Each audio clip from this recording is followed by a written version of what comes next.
Il a été sacré meilleur acteur pour son rôle dans le film Pacifiction, tournant sur les îles. Lors de la dernière cérémonie des Césars, qui a pris place sur la scène de l'Olympia, de Paris le 24 février dernier, Benoît Magimel est reparti en soulevant son trophée. Autant dire que la tournée promotionnelle, dans le cadre du long-métrage signé Albert Serra, est loin d'être terminée. Et pendant longtemps, cet exercice a été une véritable phobie pour le comédien, qui avait beaucoup de mal à se prêter au jeu.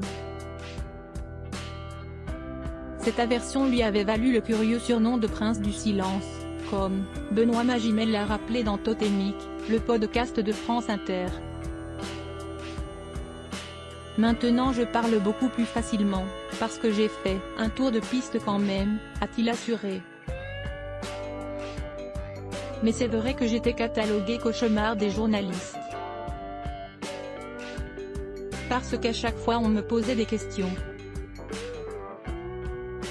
Et je disais ça ne vous regarde pas. Naturellement, ça me faisait bizarre de me livrer à des gens que je ne connaissais pas. Et puis quand on vous pose des questions que vous posez absolument pas, c'est très curieux. Faire de la promotion c'est un exercice, c'est un langage à maîtriser. J'étais admiratif des gens qui donnaient l'impression de se livrer et qui ne disaient rien.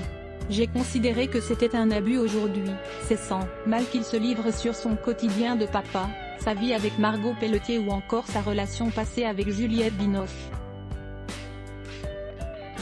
Ses amours, ses emmerdes. Benoît Magimel a longtemps préféré les garder pour lui, et pour cause. Je vais vous dire la vérité, quand j'avais 13 ans, j'adorais me livrer, a-t-il avoué. J'adorais raconter des choses sur moi parce que j'en rajoutais un peu, et que les gens me regardaient avec des grands yeux. Mais je me suis livré avec un ou deux réalisateurs, et je ne les ai pas revus après. Et je me suis dit, ils te font parler et ils utilisent ces choses personnelles à leur intérêt, pour faire leur film, pour écrire des rôles. Et je trouvais ça très dérangeant. J'ai considéré que c'était un abus. Retrouvez l'interview intégrale de Benoît Magimel dans le podcast Totémique de France Inter.